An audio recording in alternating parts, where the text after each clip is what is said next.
สลัวคือทอดสาวบัวอายนอนไม่หลับลืมตากระสายกระสับนอนไม่หลับคือทอดน้องแห้งคือทอดคำหวานสิหักอายนั้นเมื่อใจคำแพงอายนอนท่าน้องแองแมงสาวบัวแก้มแดง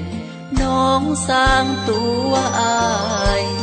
หักน้องทอพ้นหากบ่รู้ตนอย่ามาแกล้งหลอกบัวคงเบาเล่นหยอกหยอกยังมาบอกหักอายเมิดใจ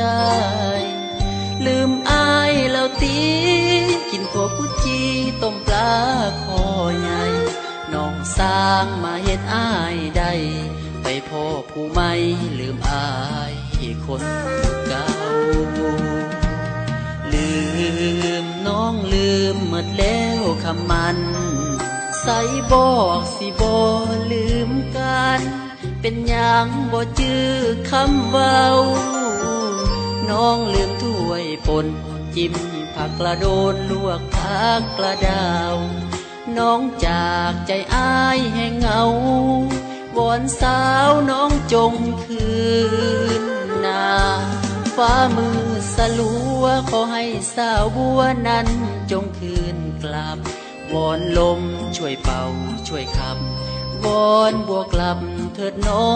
งการดาไปลี่มองได้กลับเถิดสามไว้อายคอยตั้งตาหากบัวเสียตัวไรค่า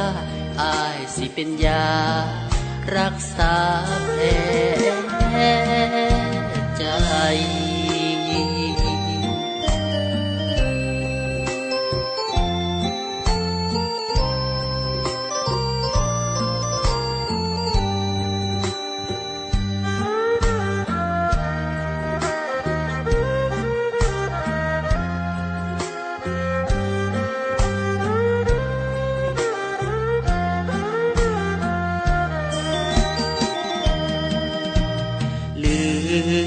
น้องลืมหมดแล้วคำมัน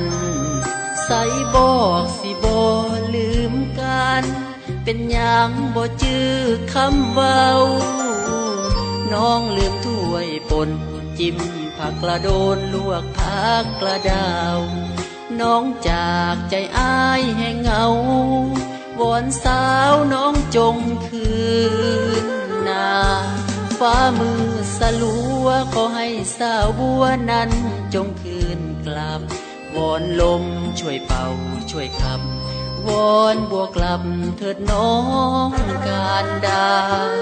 ไปลี่มองได้กลับเถิดสามไว้อายคอยตั้งตาหากบัวเสียตัวไรค่าอายสิเป็นยา